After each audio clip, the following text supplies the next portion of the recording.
টাইমকে manage করার এই ফোকাসটাই সরাইয়া নিজেরা ম্যানেজ করাতে ফোকাস দেওয়া উচিত। এটা কিন্তু আমার নিজের জীবনেও দেখা যে আসলে আলহামদুলিল্লাহ যেদিন নামাজ পড়েছি জামাতে ঠিক মতো, সেদিন বাকি সব কাজও আলহামদুলিল্লাহ করে ফেলতে পেরেছি। যদি আমরা বলি যে টাইম যদি ম্যানেজ করতে চান, মাইন্ডসেট চেঞ্জ করতে হবে। আমরা যারা আছি তাদের একটা বড় বাধা, সেটা হচ্ছে ফোকাস। আমরা খুবই ডিস্ট্রাক্টেড হয়ে যাই। আমরা কোনো ভিডিও দেখা শুরু করলেও দেখা গেল 10 সেকেন্ড পর মনে হয় আচ্ছা দেখে ফেলেছি, বা আমাদের সব ভিডিও হচ্ছে ওয়াচ লিস্টে থেকে যায়। আজকে থেকে আমাকে উইকলি রুটিন ফলো করতে হবে, ডেইলি না। ডেইলি তো আমি করবোই, কারণ হচ্ছে উইকলি রুটিনের পার্টি তো হচ্ছে ডেইলি রুটিন। সো আমি উইকলি রুটিনটা ফলো করব, যে আমি এই উইকে এটা চাইছিলাম আমার হয়েছে কিনা। আর রুটিন যেহেতু আমি উইকলি ফলো করব, তার মানে মাস শেষে আমি একটা চেক আপ দিব যে আমার এই মাসের 4টা সপ্তাহ ঠিক ঠিক ছিল কিনা। আসসালামু আলাইকুম ভাই, কেমন আছেন? ওয়ালাইকুম আসসালাম রহমতুল্লাহ। আলহামদুলিল্লাহ, আপনার কি অবস্থা, কেমন আছেন? আলহামদুলিল্লাহ ভাই। আজকের টপিকটা একটু ইন্টারেস্টিং, কারণ হচ্ছে আমরা যে বিষয় নিয়ে কথা বলবো, প্রোডাক্টিভিটি, ফোকাস, তারপরে হচ্ছে কমিউনিকেশন, কিভাবে আরো সুন্দর করে কথা বলা যায়, আমাদের অলসতা দূর করব। দেখা গেল আমরা বিদেশি অনেক ভিডিও দেখি বা অনেক ভিডিও আমরা পাই এখন ইউটিউবে, বইয়ে, কিন্তু মুসলিম পার্সপেক্টিভ থেকে অ্যাজ এ মুসলিম আমরা সেটাকে চিন্তা করি না যে কিভাবে করা যেতে পারে। বা আমরা হচ্ছে এমন সোর্স থেকে নেই যেখানে হচ্ছে অনেক কন্টেন্ট থাকে যেটা আমাদের সাথে যায় না। তো যেহেতু আপনি এই রিলেটেড অনেক দিন ধরে ভিডিও বানাচ্ছেন, সো আলহামদুলিল্লাহ আজকে আমরা এই বিষয়গুলো নিয়ে অনেক কথা বলবো। প্রথমেই যে বিষয়টা নিয়ে জানতে চাচ্ছি সেটা হচ্ছে আমাদের মুসলিমদের টাইম ম্যানেজমেন্ট কিরকম হওয়া উচিত, যেহেতু আমাদের টাইম খুব ভ্যালুয়েবল। এটা হচ্ছে বলা যায় মানির চেয়ে বেশি ভ্যালুয়েবল, কারণ এটা যখন চলে যাচ্ছে সেটা আমরা ফিরে পাচ্ছি না। আমাদের লাইফে আমরা জানি না আমরা কতদিন বাঁচবো, কিন্তু প্রত্যেকটা মুহূর্ত থেকে আমাদের কিন্তু অ্যাকাউন্টটা কমে যাচ্ছে। আমাদের টাইম ম্যানেজমেন্টটা কিরকম হওয়া উচিত? আচ্ছা, এটা আমি একটা নেগেটিভ কথা দিয়ে শুরু করতে চাই, যদিও উচিত না, বাট বোঝার জন্য। সেটা হচ্ছে এই যে টাইম ম্যানেজমেন্ট আমরা বলি না, আমাদের মূলত টাইমকে ম্যানেজ করার এই ফোকাসটাই সরাইয়া নিজেরা ম্যানেজ করাতে ফোকাস দেওয়া উচিত। কেন বললাম কথাটা? কারণ হচ্ছে আল্লাহ সুবহানাহু ওয়া তাআলা, মানে আমরা হাসরের মাঠে আমাদেরকে যেই প্রশ্নগুলোর উত্তর দেওয়া ছাড়া আমাদের কদমটাই নাড়ানোর কোনো সুযোগ নেই, হাদিসের মধ্যে আসছে। তার মধ্যে সব থেকে গুরুত্বপূর্ণ আমার ব্যক্তিগত টেক যেটা, সেটা হলো যে আমি আমার জীবন, যৌবন, সময় কিভাবে কাটাইছি। এখন কথা হলো, আমরা যখনই টাইম ম্যানেজমেন্টে চলে যাই যে আমি এই কয়টা এই কাজ করব, এটা করব, এটা করব, তাহলে একটা বড় অসুবিধা হয়ে হচ্ছে আমার নিজেকে বা সেলফ যে কন্ট্রোল, এইটাতে যে আমাদের বেশি ফোকাস দেওয়া উচিত, এই জায়গাটা আমরা অনেকে মিস করি। আচ্ছা, তাইলে ধরেন আল্লাহ সুবহানাহু ওয়া তাআলা কিন্তু, ধরেন আপনি টাইম কতই ম্যানেজ করতে পারবেন, আপনার টাইমও 24 ঘন্টা, আমারটাও 24 ঘন্টা। কেউ তো যে ভয়াবহ রকম যে অলস, ওরটা যে 23 ঘন্টা তা না, আবার খুব প্রোডাক্টিভ যে ওরটা যে 25 ঘন্টা তাও না। সো সবারই যেহেতু 24 ঘন্টা, সো আমার মনে হয় যে টাইম ম্যানেজমেন্টে ফোকাস সরায়া আমারে আমি কেমনে ম্যানেজ করতে পারি এই দিকে ফোকাস দেওয়া উচিত। রাইট। এখন এই ক্ষেত্রে ধরেন আমি আরেকটা বিষয় বলতে চাই, যে আমি যখন অলস, লাইক হচ্ছে আমি টাইম মতো কাজ করতেছি না বা ঠিক মতো নামাজ আদায় করছি না, কিছুই করলাম না, এইটাকে সাধারণভাবে আপনি কিন্তু কোনো গুনাহের কাজ মনে করবেন না। সেটা কিভাবে? ধরেন লাইক আপনি এক ওয়াক্ত নামাজ আদায় করেন নাই, আপনি কিন্তু জানেন যে আপনি একটা গুনাহের কাজ করলেন, বা কাউরে হচ্ছে চিট করছেন কারোর সঙ্গে, এটা জানেন আপনি গুনাহ হয়েছে। কিন্তু অলস হওয়া গুনাহ এইভাবে কিন্তু আমরা আসলে চিন্তা করতে পারি না। অথচ দেখেন রাসূল সাল্লাল্লাহু আলাইহি ওয়াসাল্লাম হাদিসের মধ্যে কিন্তু বলছেন যে আল্লাহুম্মা ইন্নী আউযু বিকা মিনাল কাসলি। একটা লম্বা, আমি জাস্ট ছোট অংশটা বললাম, যে রাসূলুল্লাহ সাল্লাল্লাহু আলাইহি ওয়াসাল্লাম কাসলুন বা অলসতা, এটা থেকে আশ্রয় চাইতেন। সময়টাকে আমরা ম্যানেজ করার জন্য নানান টেকনিক অবলম্বন করি, নিজেরা ম্যানেজ করতে চাই না। যে আমি ধরেন 10টা জিনিস যদি আমার মাথার মধ্যে ইনপুট দেই, তাহলে এই 10টা যে আমার চিন্তার জায়গা, আমার সময় টময় সব নষ্ট করে ফোকাস টোকাস হারায় ফেলবো, এইটা না করে আমি যা মনে চাই তাই করব, আবার একদম টাইম মতো কাজও করতে চাই। তার মানে নিজেকে ম্যানেজ না করে আমি টাইমরে ম্যানেজ করতে চাই, আবার আমি যা রেগুলার করতেছি সেগুলোও করতেছি। সো এই জায়গাগুলো আমার মনে হয়েছে যে ফান্ডামেন্টালি কিছু জায়গায় আমরা আসলে ভুল করি। তো এটা আমি আপনার জাস্ট প্রথম অংশে মিলাইলাম, যে আমরা তো লম্বা আলোচনা করবো আশা করি ইনশাআল্লাহ। সো এই আলোচনা আমার মনে হয়েছে যে প্রথমত আমাদের মাইন্ডসেটটা চেঞ্জ করা উচিত। যদি আমরা বলি যে টাইম যদি ম্যানেজ করতে চান, মাইন্ডসেট চেঞ্জ করতে হবে। এইটা একটা বড় জায়গা, এটা করলে কিছুটা কন্ট্রোলে আসা সম্ভব। মানে আমরা আসলে নিজেদেরকে কিভাবে কন্ট্রোল করছি, আমাদের নিজেদের অ্যাক্টিভিটি, আমাদের ফোকাস কোন দিকে যাচ্ছে, এটা আমাদের একটু ট্র্যাক রাখতে হবে। মানে আমার কাছে টাইম ম্যানেজমেন্ট শব্দটাই আসলে পছন্দ না। টাইম তো আসলে কেমনে কি ম্যানেজ করে, আমি আমারে ম্যানেজ করতেছি কেমনে, সো এই জায়গাটা আমি বেশি ফোকাস করতে চাই আর কি। আচ্ছা ভাই, এখন যেটা জানতে চাচ্ছি সেটা হচ্ছে রুটিন বানানোটা কি এফেক্টিভ কিনা। কারণ আমরা হচ্ছে প্রোডাক্টিভিটি গুরু থেকে দেখি যে একটা রুটিন বানানো, আমরা ছোটবেলাও বানিয়েছি রুটিন, আর আমার মনে হয় টুকটাক সবাই অজান্তে হলে একটা রুটিন বানিয়ে ফেলি। তো রুটিন বানানো কি আসলে এফেক্টিভ, আপনি এটা কিভাবে দেখছেন? আচ্ছা, এটা হলো, আমি যেহেতু শুরুতে আপনার সঙ্গে আমার এই ক্যামেরা ছাড়াও বেশ কিছু আলোচনা হচ্ছিল, যে আমি কিন্তু ভাই ট্র্যাডিশনালি ধরেন প্রোডাক্টিভিটি বা হচ্ছে পার্সোনাল ডেভেলপমেন্ট বা টাইম ম্যানেজমেন্ট, এইটা নিয়ে যেই ভাবে আলোচনা করা হয় এইটা কিছুটা ক্ষেত্রে আমি আসলে বিরোধী। আচ্ছা। এই জন্য দেখবেন আমি আপনার বলছিলাম হয়তো যে আমি আলোচনা করি হলো শুধু প্রোডাক্টিভিটি না, প্রফেটিক প্রোডাক্টিভিটি, যে রাসূলুল্লাহ সাল্লাল্লাহু আলাইহি ওয়াসাল্লামের যে জীবন, ওইটার ইন্সপায়ার্ড প্রোডাক্টিভিটি গুলো আসলে কি, যে কেমনে আমি প্রোডাক্টিভ হইতে পারবো, ওই আলোচনাটা করতে চাই। তো এটা দিয়ে কেন শুরু করলাম রুটিনের ক্ষেত্রে। এখন রুটিন বানানো ইফেক্টিভ তখন যখন আপনি আপনাকে কন্ট্রোল করতে জানেন। এছাড়া রুটিন করা, ধরেন মানুষ এক্সেল শিট ইউজ করতেছে, তারপরে টু ডু লিস্ট, প্রচুর অ্যাপ ট্যাপ আছে, সব মানুষ ম্যানেজ করতেছে। এখন এটা তো করতে পারেন আপনি চাইলে, কিন্তু নিজের প্রতি যদি ওই কন্ট্রোলটা আপনি তৈরি না করেন, তাইলে এটা করা খুব একটা ইফেক্টিভ হয় না। প্রথমত হচ্ছে এটা। 2 নম্বর কথা হচ্ছে যে তাইলে আমরা কি করতে পারি নিজেকে কন্ট্রোল করার জন্য, বা এমনভাবে রুটিন তৈরি করা, যেই রুটিনটা তৈরি করার পরে আমি আসলেই বেনিফিটেড হব।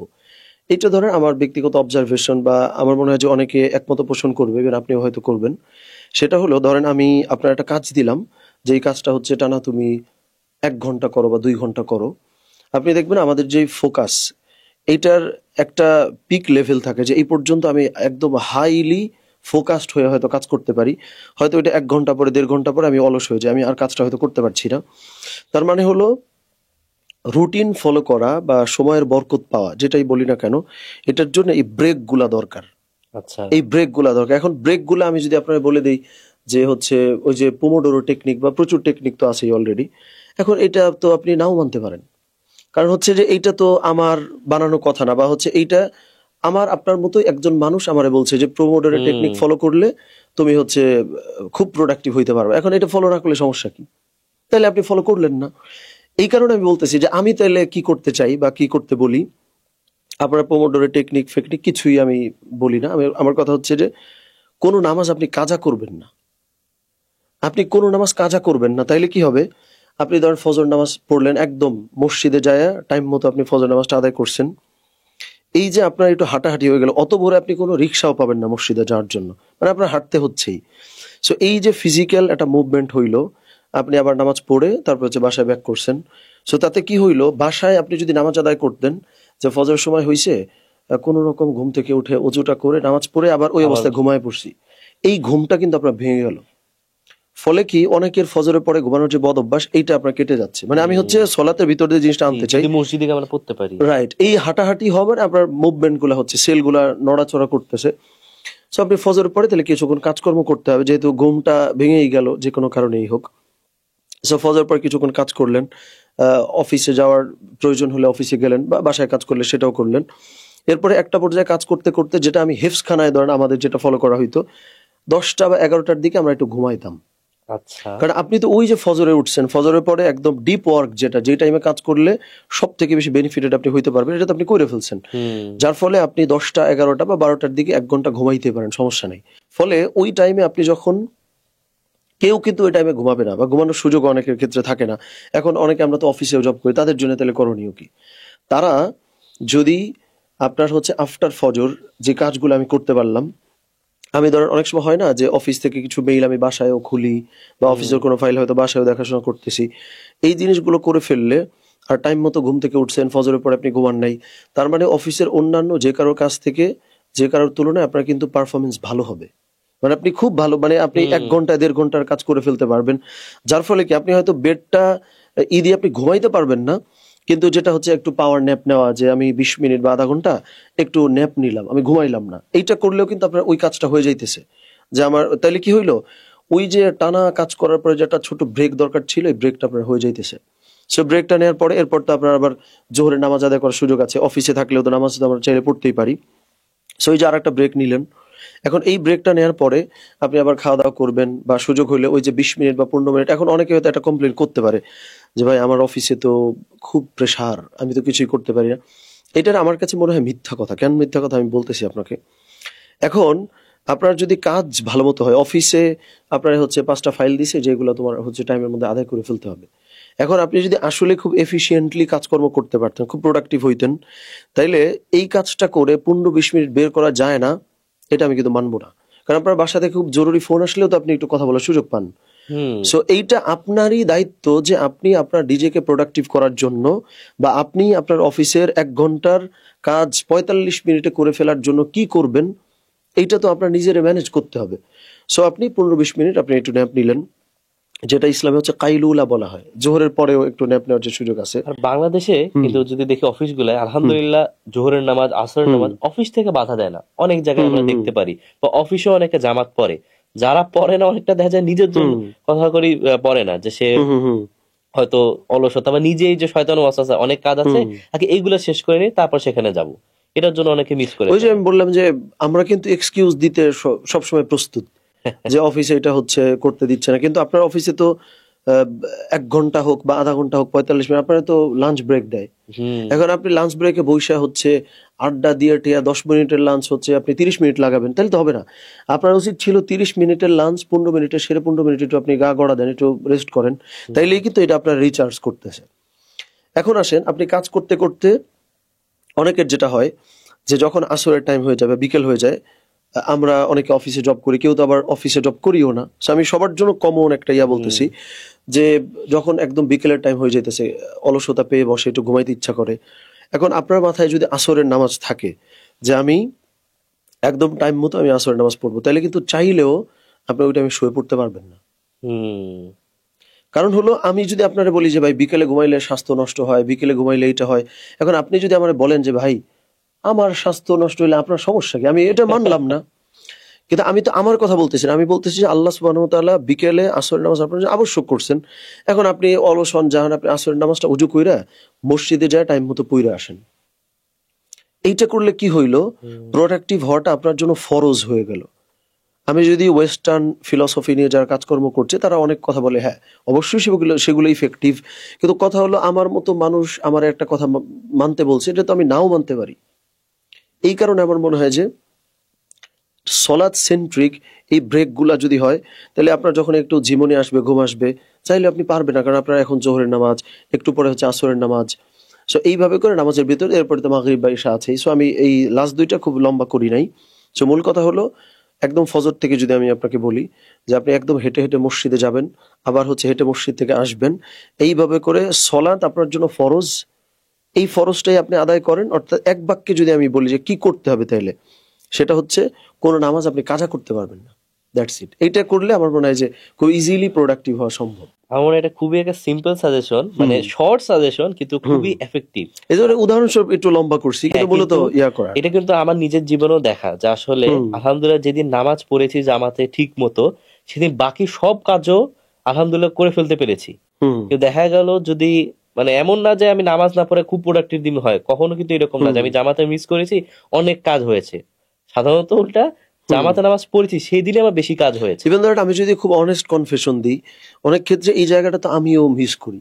মানে এটা আমি বললাম যে একদম একটা অথেন্টিসিটি আনার জন্য, যে আসলেই আমিও সব সময় যে জামাতে নামাজ আদায় করতে পারছি তা না, কিন্তু আমি দেখলাম যে আমি যখন নামাজ জামাতে পড়তে পারছি যেদিন, ওই দিন আসলেই আমার সমস্ত কাজ মোটামুটি হয়ে যায়। সো এটাই, নামাজ কাজা করা যাবে না, জামাতে পড়তে হবে, তাইলেই আপনি মোটামুটি রুটিন, যেটা ওই যে শুরুতে যে কোয়েশ্চেন ছিল যে রুটিন কিভাবে করতে হবে, এইটা যদি আপনি করতে পারেন কাজা হবে না নামাজ। এরপরে আপনি প্রত্যেকদিন কি কি কাজ করবেন টু ডু লিস্ট মেনটেন করলে মোটামুটি হয়ে যায় আর কি। আমার মনে হয় যারা ভিডিও দেখছে তাদের প্রথমেই যেটা অনেক একটা বইও পড়েছিলাম, যে সেটা হচ্ছে নামাজগুলাকে একদম ফার্স্টে বসায় রাখা। মানে এইটা আমার একদম আমি চেঞ্জ করব না কোথাও, আমার সবকিছু এটার উপর বেস করা হবে। আমার প্ল্যানিং, আচ্ছা নামাজের পরে যাব, এই কাজটা নামাজের আগে করব, কিন্তু ওই সময় আমি আর কোনো কাজ রাখবো না। মানে সলাৎ সেন্ট্রিক আপনার সমস্ত অ্যাক্টিভিটি আর কি, রাইট? এটা উপকারী হইতে পারে। এখন ভাই সেটা হচ্ছে প্রোডাক্টিভিটির ক্ষেত্রে আমরা যারা আছি তাদের একটা বড় বাধা, সেটা হচ্ছে ফোকাস। আমরা খুবই ডিস্ট্রাক্টেড হয়ে যাই। আমরা কোনো ভিডিও দেখা শুরু করলেও দেখা গেল 10 সেকেন্ড পর মনে হয় আচ্ছা দেখে ফেলেছি, বা আমাদের সব ভিডিও হচ্ছে ওয়াচ লিস্টে থেকে যায়, কোনো বড় ভিডিও আমরা দেখতে চাই না। সেজন্য এখন যে রিলস খুব পপুলার, তাই আমাদের ফোকাস ধরে রাখার বিষয়, কারণ এখন তো ডিস্ট্রাকশনও প্রচুর। আমাদের ইউটিউবে আমাদের যেটা দেখলেই মনে হয় আচ্ছা কিছুক্ষণ পর যদি আর ঢুকি মনে হবে আচ্ছা 10টা ভিডিও দেখার মতো হয়ে গেছে। তারপরে এটা যদি আবার কাজের মাঝে যাই তাহলে তো শেষ। তা আমাদের ফোকাস কিভাবে ধরে রাখা যায়? আচ্ছা, এক্ষেত্রে আমি একটা উদাহরণ দিই। উদাহরণটা হচ্ছে যে, ধরেন একটা সম্পর্ক নষ্ট হয় কখন? যখন দ্বিতীয় বা তৃতীয় কোনো মানুষ এন্ট্রি নেয়, তখন না? আসলে তো তাই, যে একটা সম্পর্ক নষ্ট হয় কখন? যখন তৃতীয় কেউ এই সম্পর্কের মধ্যে এন্ট্রি নেয়। সো আমার কাছে ফোকাস নিয়ে ধরেন আমার যতটুকু স্টাডি, যে ফোকাস আসলে যেই কাজ আপনি করতেছেন ওই কাজের সাথে আপনার যে রিলেশন বা রিলেশনশিপ যেটাই বলেন না কেন, এইটাই আসলে ফোকাস।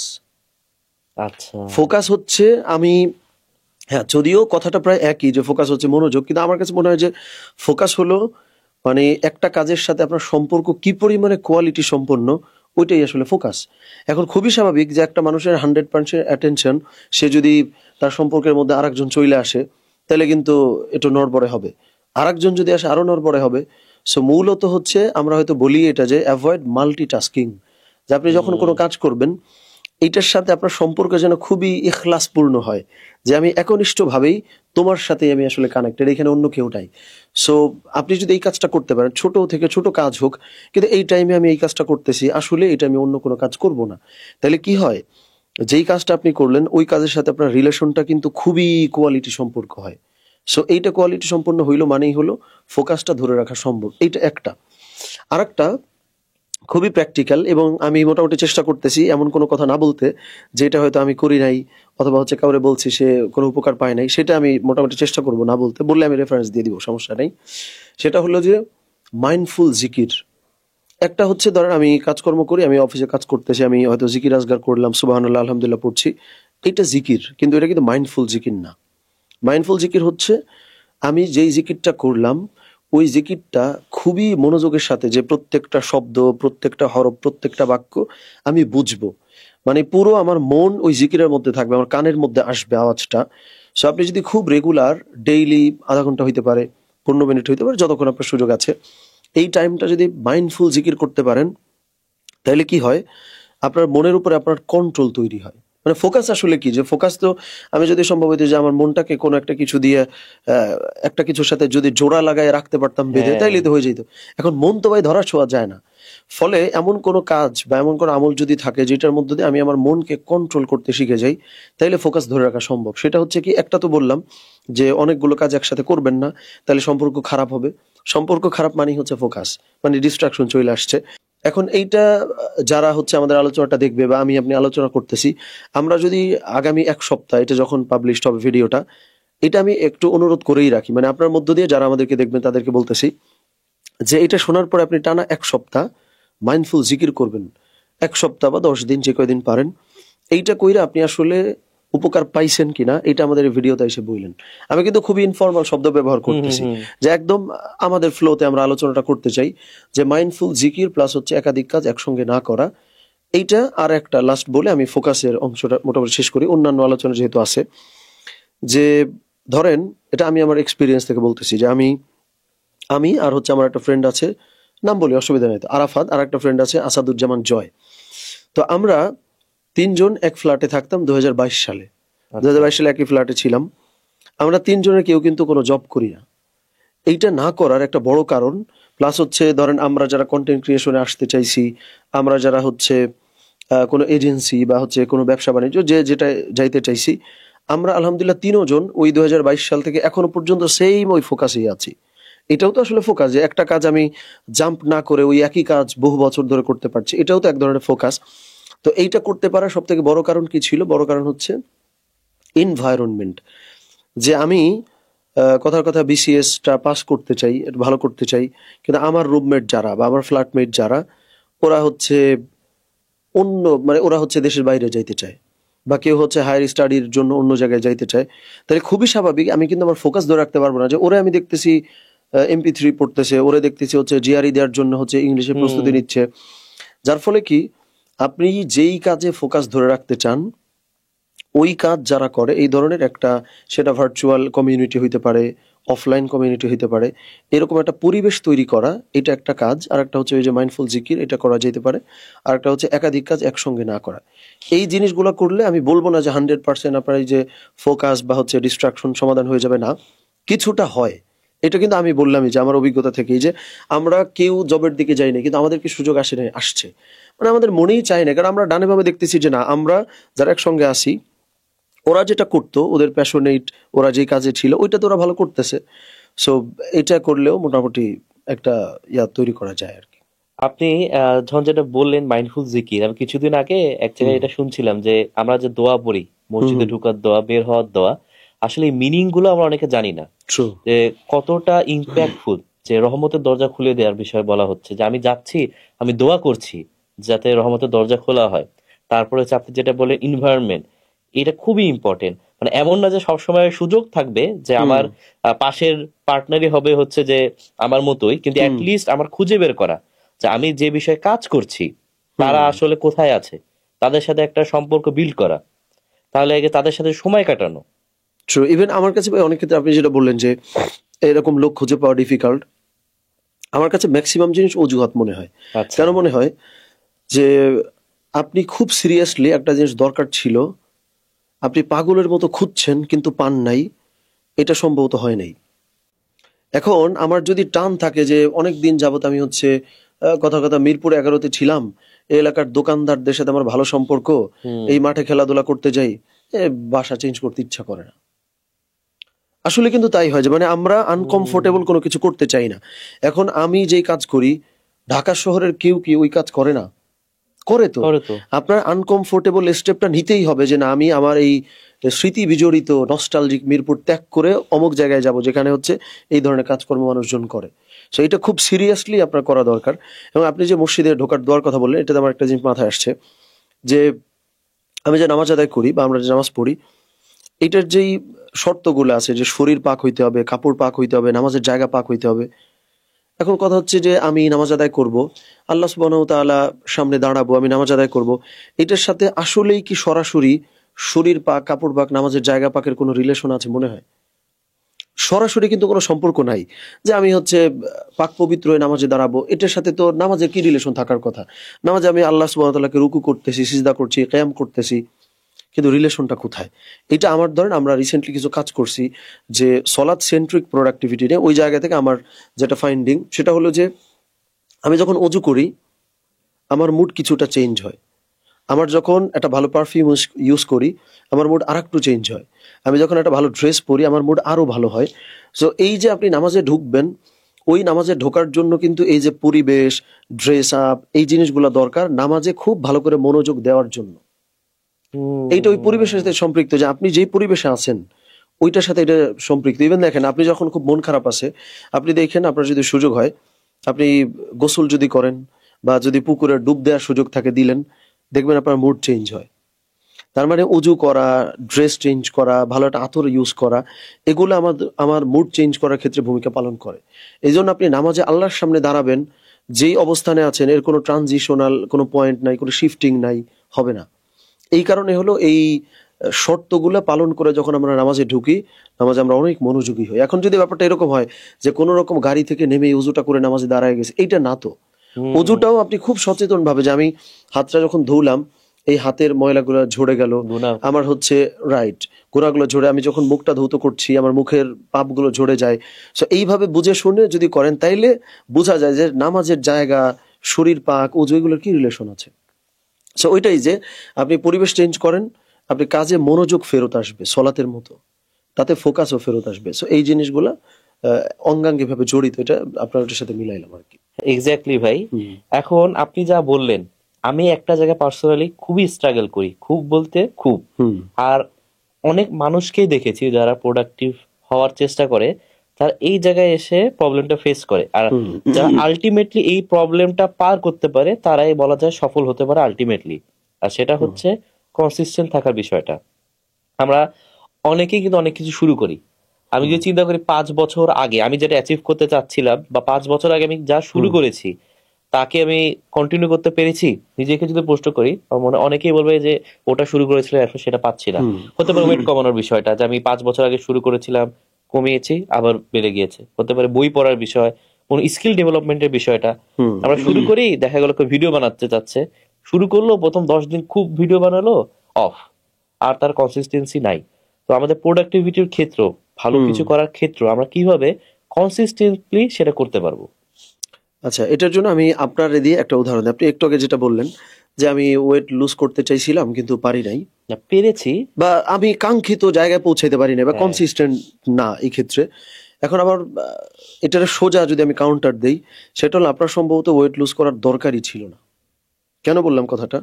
যে কথার কথা আপনাকে বলা হয়েছে যে 2025 সালের মার্চ মাসে হুম আপনার হয়তো দেশের বাইরে যাওয়ার দরকার, মানে আপনার হুম ভিসা পাসপোর্ট হয়ে গেছে, ফ্লাইট ওই দিন যদি আপনার ওয়েট কথার কথা 55 কেজির বেশি থাকে, আপনি যাইতে পারবেন না। হুম আপনি পারতেন না কমাইতে, কারণ আপনার প্রয়োজন। প্রয়োজন। এখন আমরা কনসিস্টেন্ট থাকার জন্য কিন্তু কেন স্ট্রাগল করি? কারণ হচ্ছে ওই জিনিসটা যে আমার প্রয়োজন, এইটা আমি অনুভব করতেই ভুলে যাই। এটা একটা বড় জিনিস। যেমন ধরেন, তার মানে হলো নিজেকে যদি আমরা চিপায় ফেলতে পারি। যেমন আমি আচ্ছা। ধরেন আমার এদের উদাহরণ দিই, যে খরচের কথা যদি বলি, যে আমি যখন 2022 সালের দিকে, রাইট, 2022 সালে আমি আমার তখন ইউনিভার্সিটি আমি শেষের দিকে, মানে হচ্ছে আমি অনার্স 4th ইয়ারে তখন। এখন আমি আমার আম্মা আব্বাকে ঢাকায় নিয়ে আসবো, চিন্তা ভাবনা করলাম যে একসঙ্গে থাকি সবাই। সবাই আমাকে অনুৎসাহিত করছে। কেন অনুৎসাহিত করছে? যে মাত্র পড়াশোনা শেষ হইলো, কোনো জবে ঢুকি নাই, স্টেবল কোনো ইনকাম আমি তৈরি করি নাই, আমি হচ্ছে এখন আম্মা আব্বারে ঢাকায় নিয়ে আসবো, এটা কেমনে?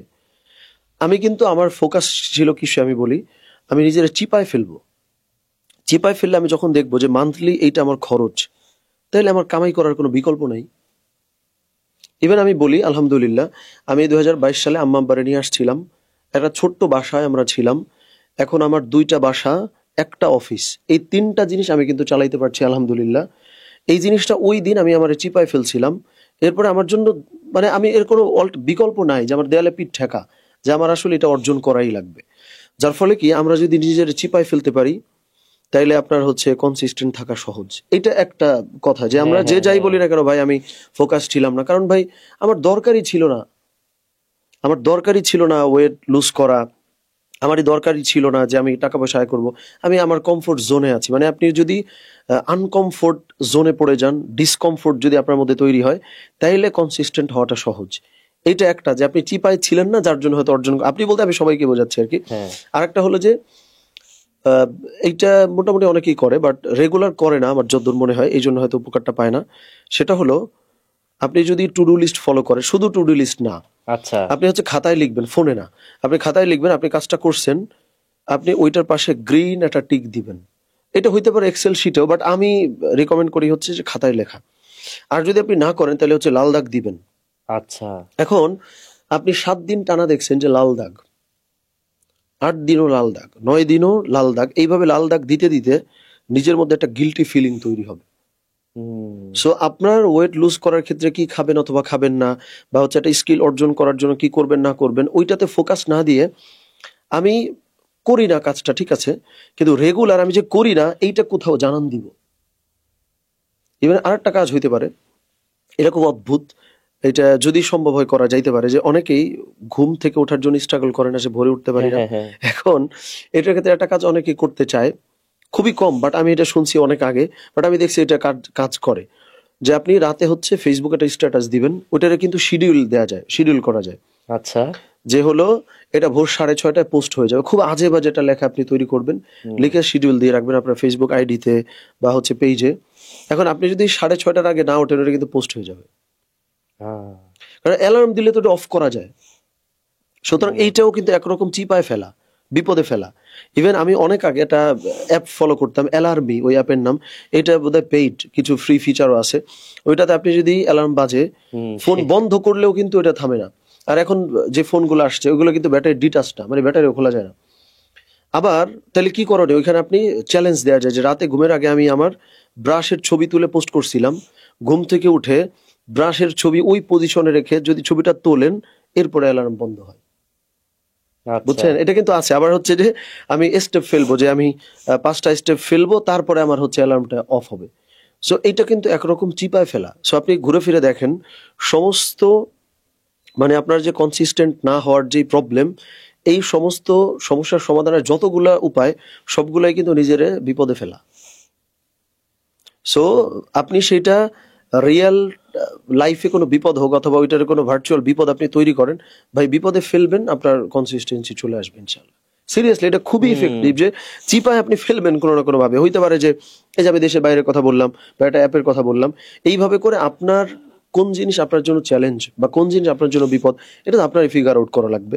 সো এটা করে নিজের বিপদে ফেলেন, ইনশাআল্লাহ কনসিস্টেন্ট থাকা যাবে। ভাই এই উত্তরটা যখন শুনছিলাম তখন আমি কয়েকটা বিষয় মাথায় আসলো। একটা হচ্ছে আসলে আমি যেগুলো অ্যাচিভ করেছি বলা যায় সেগুলা এরকম কোনো কারণেই করেছি, বিপদে পড়ছেন তাই বিপদে পড়েছি বা এটা করতেই হবে, বাট তখন বেস্টটা দিয়েছি। সেজন্য আমি এইবার একটা চ্যালেঞ্জ নিয়েছি, সেটা হচ্ছে যে ওয়েট কমানোর বিষয়টা আমি কিছুদিন আগে ফেসবুকে জানাইছি যে আমার বছরের শেষে এই টার্গেটটা থাকবে, আর প্রত্যেক মাসে আমি হচ্ছে আমার প্রোগ্রেস রিপোর্ট দিব। তো এমন হচ্ছে ফর এক্সাম্পল আমার জানুয়ারির শুরুতে শেষে ওয়েট হচ্ছে 80, আমি এটা দিয়ে দিয়েছি যে আমার এখন ওয়েট 80, ফেব্রুয়ারিতে আমার ওয়েট হতে হবে সাপোজ 79, অ্যাটলিস্ট 1 কেজি কমাতে হবে। আমি কিছুদিন আগে যখন খাচ্ছিলাম আমার মনে হচ্ছিল আচ্ছা ফেসবুকে তো হচ্ছে, ফেসবুকে তো দিতে হবে। তো এইরকম আসলে আমার মানে আপনার বিপদের সাইজ যত বড় আপনি তত কনসিস্টেন্ট। যে আপনি ধরেন Exactly. আমি এই খুবই নেগেটিভ একটা উদাহরণ, যে আপনার ফ্যামিলির কোনো একটা ছবি, ফ্যামিলির যে কোনো একটা ছবি যেটা আপনি চান না ফেসবুকে কোনোদিন পোস্ট হোক, এইটা আপনি রাতে দিছেন যে ভোর 6:30টায় পোস্ট হয়ে যাবে শিডিউল, আপনি ভাই না উঠে পারবেন? আমার তো মনে হয় আপনার অ্যালার্ম ওদের দরকার নেই, আপনি ওইটা আপনার টেনে তুলবে। এটা হয়েছে তো আমার আপনার জীবনে, যে সকালবেলা হয়তো 7-8টায় গাড়ি, সারা রাত ব্যাগ গোছাইতে গোছাইতে 4টা বাজছে, 2 ঘন্টা ঘুমে আপনি কেমনে উঠছেন ওই দিন? উঠে গিয়েছি, অথচ আপনি 6 ঘন্টা ঘুমিয়ে উঠতে পারেন না। সো চিপা তৈরি আসলে করেন, অনেক আইডিয়া কিন্তু আসে। যেমন আমি I did not wake up, এই স্ট্যাটাসটাও যে আমি উঠতে পারিনি দেখে এই পোস্টটা চলে গেছে। না, এই ক্ষেত্রে আপনি যত ডিসেন্ট স্ট্যাটাস দিবেন এটা ইন্ডিকেট করবে যে আপনি তত নিজের ব্যাপারে দুর্বল, যে মনে হয় পারবো না উঠতে। আচ্ছা বুঝছেন? এই জন্য অনেক হার্শ স্ট্যাটাস দেওয়া উচিত, যে না উঠে কোনো উপায় নাই। আচ্ছা, কারণ আপনি এটা কিন্তু এই যে বললেন যেটা যে আমি ফেইল করছি বা পারি নাই, এটা কেন দিচ্ছেন? যদি না উঠি যেন এটা পোস্ট হয়। সো নিজের সঙ্গে নিজের প্রতারণার কোনো সুযোগ রাখা যাবে না আর কি। তাহলে মনে হয় যেগুলোতে আমি স্ট্রাগল করতাম সেটাতে এই চিন্তাটা করা যেতে পারে যে একটু চ্যালেঞ্জ নিয়া, একটু হচ্ছে বা একটা লস যাতে থাকে। আমি ওয়েট কমাইলাম না, কোনো তো সমস্যা নাই, বাট একটা লস হচ্ছে, সেই একটা সিচুয়েশন তৈরি করা। আমার মনে হয় যে যেটাই অ্যাচিভ করতে চায় না কেন, সে যদি একটু নিজেকে এরকম চ্যালেঞ্জ দিতে পারে, যেটা আপনি বলে, কারণ এটা আসলে আমি কিন্তু অনেক প্রোডাক্টিভিটির এত পাইনি। আপনি যে সাজেশনটা দিলেন, আসলে আমাদের কনসিস্টেন্ট হওয়াটা দরকার। আর হাদিসেও এসেছে যে আল্লাহর কাছে সবচেয়ে প্রিয় সেই আমলটা যেটা ছোট মানে বাট কনসিস্টেন্ট। আমাদের আই গেস কনসিস্টেন্সির দিকে মনোযোগ দেওয়া উচিত। ভাই আমি নিজেও প্রোডাক্টিভিটি নিয়ে টুকটাক ভিডিও বানিয়েছি, পোস্ট দিয়েছি। তো একটা স্ট্রাগল নিয়ে অলরেডি আপনার সাথে শেয়ার করেছি, সেটা হচ্ছে কনসিস্টেন্ট থাকার বিষয়ে। আরেকটা স্ট্রাগল হয়, আর এটা আমার একজন বন্ধুও বলেছিল, সেটা হচ্ছে কমফোর্ট জোনের বাইরে যখন আমরা যাই, একটা যখন প্রেডিক্টেবল সিচুয়েশন আছে যে আমরা জানি এটার পর এটা হবে, এটার পর এটা হবে, আর আসলে ওইভাবে যখন যায় তখন সব ঠিক মতো আমি করতে পারি। কিন্তু হঠাৎ দেখা গেল আমার প্ল্যান ছিল যে আমি ফজরের পর আমি 2 ঘন্টা পড়াশোনা করব, কোনো কারণে ফজরের পর আমাকে ইম্পর্টেন্ট কল এসেছে, আমার একটা জায়গায় যেতে হয়েছে, তারপর দেখা গেলো পুরো শিডিউলটা নষ্ট হয়ে যায়। বা এই যে বা আমার আত্মীয়র বাসায় গেলাম, তো অবশ্যই আমি হয়তো নর্মাল ডে যেভাবে ছিলাম, আমি যত কাজ করেছি হয়তো ওইরকম করতে পারবো না, কিন্তু পুরা প্রোডাক্টিভিটি, পুরা কাজ ব্রেকডাউন হয়ে যায় জাস্ট একটা ওলট পালটের কারণে। দেখা গেলো ফজরের পর সাড়ে একটা কাজ আসতে চলে গেলাম, কোনো কারণে ঘুমিয়ে গেলাম, যাবো ঘুমানোর কথা ছিল না, কোনো কারণে সেই সপ্তাহে সেই আমি একদিন ঘুমিয়ে গেছি। ওই একটা ভুলের জন্য দেখা গেলো পরে সব কাজ ফল করে। এইটা নিয়ে আমরা কিভাবে প্রোডাক্টিভ থাকতে পারি? আচ্ছা, আমি এটার জন্য কয়েকটা কথা বলি। একটা হলো যে আমরা সবাই মেবি ডেইলি রুটিন করি, যে আমি হচ্ছে প্রত্যেকদিন এই কাজ করব। আমি একটা ব্যতিক্রম কাজ করি অনেক দিন ধরে, ওইটাই আমি এক্সপিরিয়েন্সটা বলি। আমি কিন্তু উইকলি রুটিনও ফলো করি। আচ্ছা, উইকলি রুটিন ফলো করি কিরকম বলি, যে ধরেন প্রতিদিন আমার হলো 2 ঘন্টা কথার কথা বই পড়ার কথা। একদিন মিস হয়েছে, অসুবিধা নাই তো, আমার তো উইকলি 14 ঘন্টা বই পড়ার প্ল্যান ছিল, কোনোদিন 4 ঘন্টা পড়বো। আচ্ছা, সো এইটা একটা, যে ডেইলি রুটিনের পাশাপাশি উইকলি আমি আপনার দেখাইতে পারবো এখনো পর্যন্ত আমার সেই আগের হিস্ট্রিগুলো আছে, যে আমার হলো 56 ঘন্টা উইকলি হচ্ছে ঘুমের জন্য, তারপরে হচ্ছে কথা 14 ঘন্টা হচ্ছে বই পড়ার জন্য। এখন আমি কোনোদিন একটু কম ঘুমাইছি, অসুবিধা নেই, তুমি আরেকদিন ঘুমাই নিব। এখন হয়তো বলবেন যে ভাই একদিন কম আর একদিন বেশি, জীবনে একটা কিছু অ্যাচিভ করার আগ পর্যন্ত কিছু ক্ষেত্রে ভাই ডিস্ট্রাকশন আসলে আসবেই। কারণ আমরা সবাইকে সব ক্ষেত্রে না বলে আমি আমার জগতে ঢুকে থাকবো, এইটা অর্জন করা একটা সফলতা। এটার আগ পর্যন্ত আমাদের কিছু কিছু ফেজ আছে, যে চাইলেও আপনি, অনেকে আছে যে চাইলেই কি সে ব্যক্তিগত মালিকানার গাড়ি কিনা গাড়ির মধ্যে বই পড়তে পারবে না, তার মানে ওই কমফোর্ট জোন, যে যখন আমি যেটা চাই ওইটা করব, ওইটা রাখ পর্যন্ত আসলে আপনার কিছুটা ঘুম এলোমেলো হবে, আসলে আপনার কিছুটা শিডিউল চেঞ্জ হবে, আসলেই কিছুটা রুটিন আপনার ভাঙবে। এই জিনিসটা 100% ঠিক হয়ে যাবে। প্রথমত এই চিন্তা আমাদেরকে ফালাই দিতে হবে যে আমি যে রুটিনটা ফলো করব এটা 100% হবে একটা জীবনের একটা লেভেলে যাওয়ার আগ পর্যন্ত। প্রথমত এই চিন্তা আপনার ভিতর থেকে ফেলে দিতে হবে, তাহলে আপনি একটা অপরাধ বোধ থেকে বাঁচলেন। কারণ আমি যে কাউকে যে কোনো সময় না বলে দিব যে আমার কাছে তুমি আসো দেখা করতে, এটা কিন্তু একটা অ্যাচিভমেন্ট। ওইটার আগ পর্যন্ত আসলে আমারই কারোর কাছে যাইতে হবে দেখা করার জন্য। সো জীবনে আমি ওই লেভেলে যাওয়ার আগ পর্যন্ত আসলে আমি 100% রুটিন ফলো করতে পারবো না। প্রথমত এইটা সাধারণ একটা বিষয়, এটা আমার মানতে হবে, তাহলে গিল্টি ফিলিং চলে গেল। 2 নম্বরে হচ্ছে আমাকে হলো উইকলি রুটিন ফলো করতে হবে, যে আমি উইকলি আমি চেয়েছিলাম হলো আমি 5 ঘন্টা বা 10 ঘন্টা বা 20 ঘন্টা আমি এই কাজটা করব। তো কোনোদিন কম হয়েছে সমস্যা নাই, তো আরেকদিন বেশি করে নিব। আরেকদিন বেশি করব। তাহলে কি হইলো, প্রত্যেকটা সপ্তাহ শেষে আপনার মধ্যে একটা ফুলফিলমেন্ট কাজ করবে যে আলহামদুলিল্লাহ আমার এই সপ্তাহটা ভালো গেছে। কারণ হলো আলটিমেটলি দিন মিলে সপ্তাহ, সপ্তাহ মিলে মাস, মাস মিলে বছর, এগুলো জীবন কভার আপ হয়ে যাবে। সো এই কাভার করার মানসিকতা আপনার একটা বয়স পর্যন্ত রাখতে হবে। এটা আর একটা হলো যে ব্যক্তিগত হিসেবে আমাদের যে মানসিকতা বা আমরা যে মানুষ, মানে ব্যক্তিগত না, নর্মালি আমরা যে মানুষ, আসলেই আমাদেরকে আল্লাহ সুবহানাহু ওয়া তাআলা বানিয়েছেনই এমন ভাবে যে আমাদের ফোকাস চলে যাবে। এই জন্য আপনি দেখবেন আজ পর্যন্ত কেউ আপনারে বলবে না যে তুমি যখন নামাজ পড়ো 100% নামাজের ভিতরে তোমার মনোযোগ থাকবে। এটা কেউ আমার মনে হয় না বলতে পারবে যে সে রেগুলার যে নামাজ আদায় করে এই নামাজের মধ্যে তার অন্য ডানে বামে চিন্তা যায় না। এবং দেখেন নামাজ ভাঙার যে 19টা কারণ, এর মধ্যে কিন্তু এটা নাই যে নামাজের ভিতরে মনোযোগ অন্য দিকে গেলে তোমার নামাজ ভাঙে যাবে, এটা আছে নাই তো। তার মানে হলো নামাজের মধ্যে মন এদিক সেদিক যাবে, এটা সাধারণ ঘটনা। যদি এটা সাধারণ না হইতো তাইলে নামাজের মধ্যে মন এদিক সেদিক গেলে নামাজ ভাঙে যেত। তার মানে হলো মানুষ হিসেবে যখন আমি একটা অন্য এঙ্গেজমেন্টের মধ্যে যাব আমার ফোকাস নষ্ট হবে, এটা খুবই স্বাভাবিক। সুতরাং প্রথম 2টা তো কথা বলেছি। 3 নম্বর কথাটা হচ্ছে সচেতনভাবে যতটুকু পারা যায় না বলা, বা যতটুকু বলা যায় না বলার চেষ্টা করা, যে আমার ফোন আসলেই কি আমি যে কোনো টাইমে ফোন ধরবো। আপনি আমারে বলেন যে আপনার এরকম মানুষের সংখ্যা কি 5 জনের চাইতে বেশি যারা যে কোনো সময় ফোন দিলে ধরতেই হবে? এইরকম মানুষের সংখ্যা কি 5 জনের চাইতে বেশি যে যে কোনো সময় ফোন দিলে আপনার ধরাই লাগবে? এই মানুষ 5 জনের চাইতে বেশি আপনার না। এই 5 জনের মধ্যে সর্বোচ্চ 1 থেকে 2 জন যারা হয়তো আপনারে উল্টাপাল্টা যে কোনো টাইমে ফোন দিতে পারবে। আপনি আমার বলেন, তার মানে মাত্র 2টা মানুষ হয়তো আপনারা ডিস্ট্রাক্ট করতে পারে, বা বড় জোর 3টা মানুষ, যে ছেলে মেয়ে হইতে পারে, বাবা মা হইতে পারে, হাজবেন্ড বা ওয়াইফ, যারা আমরা দেখবো যে জেন্ডারের। তার মানে হলো আপনাকে যে কোনো টাইমে অ্যাক্সেস পাবে এই মানুষের সংখ্যাই তো হওয়া উচিত ছিল 3 থেকে 5 জন। সো এই জায়গাগুলোতে আপনাকে সচেতন ভাবে না বলতে পারা যে হুটহাট সবকিছুতে আমি এঙ্গেজ হয়ে যাব না। কারণ আমি তো মানুষ, আমার তো নামাজের মধ্যে মনোযোগ 100% ঠিক থাকে না। তার মানে আমি যদি অন্য কাজ করি আসলেই আমি যেই কাজটা করতে চাই ওই কাজে আমি ফোকাস দিতে পারবো না। এটা প্র্যাকটিক্যাল একটা বিষয়, এটা অবাস্তব কোনো বিষয় না যে এটা আপনি এড়ায় অন্যদিকে যাবেন। সো এইটা কিন্তু আপনার যেই কোয়ারি বা কোয়েশ্চেন, এটা 100% হয়তো স্যাটিসফাই করে না এই জিনিসটা, বাট আমার মনে হয় যে প্র্যাকটিক্যাল জায়গাটা জানা জরুরি যে আমি উইকলি রুটিন করব। প্রত্যেকদিন আমি আসলেই পারবো না সমস্ত কিছু করতে। লাইক ধরেন আমি যদি আজকে আমরা যে পডকাস্ট করছি, আমি যদি এটার উদাহরণটা দিই, আপনি আমারে বলেন আপনি যে টাইমে টেক নিতে চাইছেন আসলে কি ওই টাইমে পারছেন? না। এবং এইটার জন্য আমার আপনার হাতে কোনো নিয়ন্ত্রণ আছে? না। ক্যামেরা যদি অফ হয়ে যায় বা লাইট যদি বন্ধ হয়, এটা তো আমার আপনার কন্ট্রোল নাই। তো তার মানে আমার আপনার সময়ের উপরেও আমার আপনার কন্ট্রোল নাই, মনের উপর আমার আপনার কন্ট্রোল নাই, যার জন্য প্রতিদিন 100% কোনো দিন আপনার রুটিন হবে না। এটা স্বাভাবিক ঘটনা। এটা মানলে কি হবে, প্রত্যেকদিন আপনি স্ট্রাগল করবেন না যে যেমনি হোক আমি এটা করবো, কারণ আপনার রুটিনটা উইকলি। সো আজকে এটা হয় না, আর একদিন হয়ে যাবে। সো এইটা আমার মনে হইলো যে কোনো ডিস্ট্রাকশন আসলে কি করব ওই সংক্রান্ত আলাপ আর কি, এটুকু বলা যায়। ভাই এটা আপনার কি মনে হয় যে এই জিনিসটা কি হওয়ার কথা?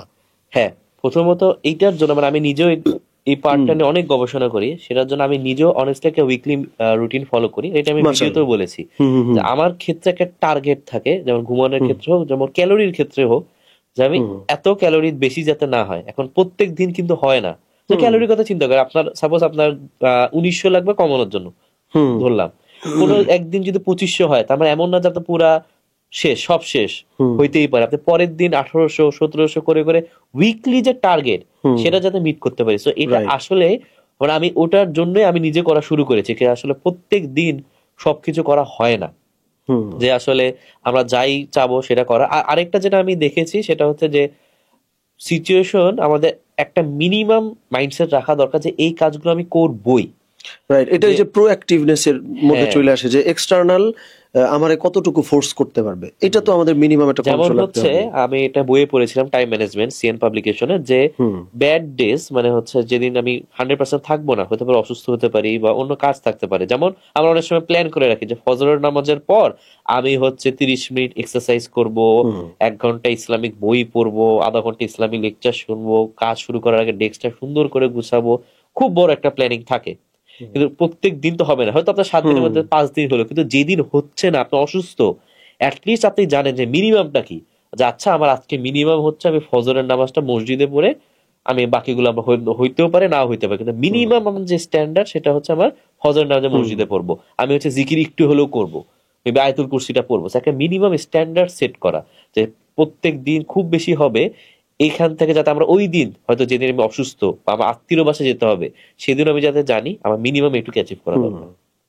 ইনশাআল্লাহ এই কিছু জিনিস তো আপনার জীবনের জন্য আসলে ফরজ, হ্যাঁ, এটা আসলে করাই লাগবে। করতেই এটা হবে। কিন্তু ওই যে আমরা প্রথম দিকে যে কথাটা বলতেছিলাম যে নামাজ আপনার জন্য ফরজ, এটা আপনি কি করবেন না করবেন, নামাজ তো আপনার block পড়াই করে- লাগবে। Exactly. সো এই রেগুলার ওই যে সলাৎ যদি কাজা না করেন, সত্যি কথা বলতে কি সলাৎ কাজা না হইলে আপনার অনেকগুলো সমস্যার দেখবেন সমাধান হয়ে যায়। সো এটা আপনার সঙ্গে মিলায় বললাম। ভাই মুসলিমদের জন্য এখন যে বিষয়টা নিয়ে কথা বলবো সেটা হচ্ছে মানি ম্যানেজমেন্ট। কারণ হয়তো আমরা যেটা বললাম এই বিষয়গুলো নিয়ে অনেক কথাবার্তা হয়, আমিও ভিডিও দেখি, আপনিও দেখেন, অনেকেই দেখে। হ্যাঁ, সেটা চলে আসে যে মানি ম্যানেজমেন্ট, টাকা আর্ন করার বিষয়গুলো আসলে আমরা মুসলিমরা যেভাবে দেখি আরেকজন কিন্তু সেভাবে দেখে না। একটা বইয়ে পড়ছিলাম যে আপনাকে বাজার করতে দিল, আপনি নর্মালি এটাকে বার্ডেন হিসেবে দেখতে পারেন, আচ্ছা এটা করতে হচ্ছে ওটা করতে হচ্ছে, বাট একজন মুসলিম দেখে এটার মাধ্যমে আমার সওয়াব আছে, যে আমি আমার পরিবারের জন্য আমি খরচ করছি, আর এটা উত্তম, মানে খুবই একটা ভালো সওয়াবের কাজ।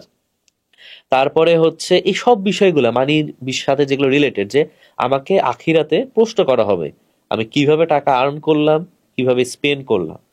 এই অনেক বিষয়গুলো কিন্তু মুসলিমদের পার্সপেক্টিভটা একটু ডিফারেন্ট। তো এই মানি ম্যানেজমেন্ট, টাকা আর্ন করার বিষয় আপনি কিভাবে দেখেন? কারণ যেটা বললাম ওয়েস্টার্ন ফিলোসফি পুরো আলাদা না, অনেক কিছু তো আমরা সেখান থেকে নিতে পারবো নেওয়া যায়। ফিল্টার করে, কিন্তু আমাদের ওভারঅল মাইন্ডসেটটা কি হওয়া উচিত? আচ্ছা, এই ক্ষেত্রে যেহেতু ওয়েস্টার্ন আপনি ওই কথাটা আনলেন, এই ক্ষেত্রে আমি লক্ষ্য করছি যে এইটা অনেকগুলো তো অবশ্যই নেওয়া যায় তাদের থেকে, কিন্তু এই ব্যাপারটাতে আমার কাছে মনে হয়েছে যে উল্টা। কেন আচ্ছা। উল্টা আমি বলি, ধরেন আপনি মানি ম্যানেজমেন্ট নিয়ে যত বই পড়বেন বা আলাপ শুনবেন, ম্যাক্সিমাম জায়গায় এইটাই কিন্তু বলা হয় যে তুমি যে আয় করতেছো ওই অনুপাতে তুমি খরচ করবা। যে তুমি আয় করো ধরো 10 টাকা, তুমি যেন 7 টাকা 8 টাকার মধ্যে সেরে তুমি 20 টাকা বা হচ্ছে 2-3 টাকা হলো তুমি কোথাও জমা করলা। কিন্তু এটা খুব অবাক হওয়ার কথা আপনারও, যে আল কোরআন সহ কোরআন হাদিসের কোথাও আপনি এইটা ওইভাবে খুঁজে পাবেন না খুব গুরুত্বের সাথে, যে আল্লাহ সুবহানাহু ওয়া তাআলা আপনাকে টাকা আয় করতে বলছে। সিরিয়াসলি, মানে হলো কোরআন হাদিসে এই জায়গা খুবই কম যেখানে আপনারা আয় করতে বলছে। তাহলে কোরআন হাদিসে কি আছে? কোরআন হাদিসের ম্যাক্সিমাম জায়গা হচ্ছে খরচ করার কথা আছে। কারণ হলো আপনি যে আয় করতেছেন এই আয়টা তো আপনার না, এটা তো আল্লাহর। এখন আপনি পৈতৃক সূত্রে পাইতে পারেন, আপনি কামাইতে পারেন, যাই করেন না কেন, এই জন্য কোরআন হাদিসে খুবই কম আলাপ আয় করা নিয়ে, যে আয় আপনি করছেন এটাকে আপনার নিজের নাকি, এটা আল্লাহ আপনাকে দিয়েছেন। সুতরাং আয় করার তাইলে ইসলাম ফোকাস করে হচ্ছে আপনি ব্যয় করার, ইনফাক। আপনি সূরা বাকারার একদম প্রথম দিকে আপনি কিন্তু ইনফাক শব্দটা পাবেন, যে আল্লাহ সুবহানাহু ওয়া তাআলা খরচ করতে বলছে। তার মানে মুমিনের মাইন্ডসেট কি হওয়া উচিত? মুমিনের মাইন্ডসেট হবে হলো আমার ফ্যামিলি আছে, আমি হচ্ছে যদি সোসাইটির জন্য আসলেই কিছু করতে চাই, যদি না করতে চাই তাহলে আমি কোটি কোটি টাকা কেন আয় করব? মানে বিষয়টা কিন্তু আলাদা। একটা হচ্ছে যে আমি অনেক টাকা আয় করছি, এরপরে আমি হচ্ছে প্রচুর সমাজের জন্য কাজ করলাম, আমি ফিলান্থ্রপি বিভিন্ন কাজকর্ম করলাম, এইটা একটা। ইসলাম কিন্তু উল্টাটা বলে। উল্টাটা বলতে হচ্ছে আপনি নিজের সিদ্ধান্ত নেবেন, আপনি কি আসলেই সমাজের জন্য কাজ করতে চান, তাহলে অনেক টাকা আয় করেন। আপনি আসলেই কি 100টা মানুষকে জব দিয়ে মানুষের উপকারে কাজ করতে চান, তাইলে উদ্যোক্তা হন। আপনি কি আসলেই শুধু আপনার ফ্যামিলিতে খরচ করে খুব সুন্দর একটা লাইফ লিড করবেন, এটা করতে চান, তাইলে ওইটা করেন। মানে ইসলামে হলো খরচটা আগে, এখন আপনার খরচের খাত যদি আপনাকে বলে যে তোমাকে 10 কোটি টাকা আয় করতে হবে, তাইলে আপনি করেন, কোনো সমস্যা নেই। আপনার খরচের খাত যদি বলে 5 লাখ টাকা আয় করলে তোমার হয়ে যাবে, তাহলে 5 লাখই আয় করবেন।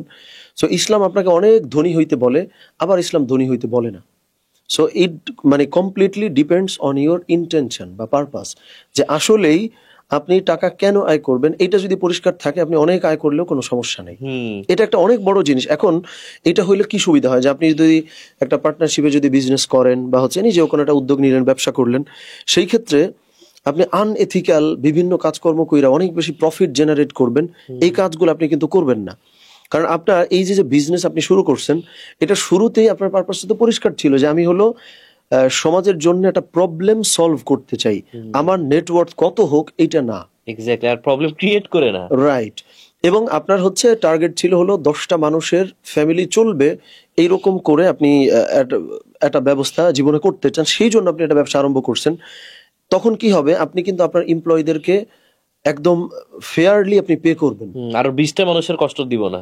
রাইট, যে আপনি হলো 10 জন মানুষকে তাইলে পে করার ক্ষেত্রে 20,000 টাকা পে না করে 18,000 টাকা পে করে, তাহলে 2,000 টাকা আমার হচ্ছে কোম্পানি প্রফিট করে। এটা যে খারাপ, এটা আমি বলতে চাচ্ছি না।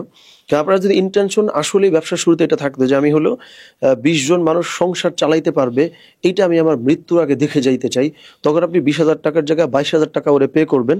কারণ এই বছর যে মুদ্রাস্ফীতি, এটা 10%-এর উপরে চলে গেছে। তখন কি হইলো, আপনার কোম্পানি অনেক ভালো করে চলবে, কারণ আপনার টিমগুলোর আপনি দেখে রাখছেন।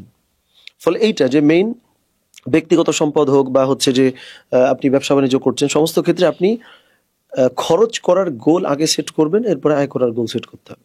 এটা করলে আমার মনে হয় যে ম্যাক্সিমাম সমস্যা দেখবেন সমাধান হয়ে যায়। আসলে ভাই এখানে রিজিকের কনসেপ্টটা চলে আসে। আমি অপু ভাইয়ের কাছ থেকে এটা শুনেছিলাম যে আমাদের দুইটা বিষয় আছে। একটা হচ্ছে কিভাবে আর্ন করব, কারণ আমাদের রিজিক তো আলহামদুলিল্লাহ আসবেই আমার কাছে। এখন কিভাবে আর্ন করব, এটা আমার ডিসিশন নিতে হবে, হারাম ভাবে নাকি হালাল ভাবে।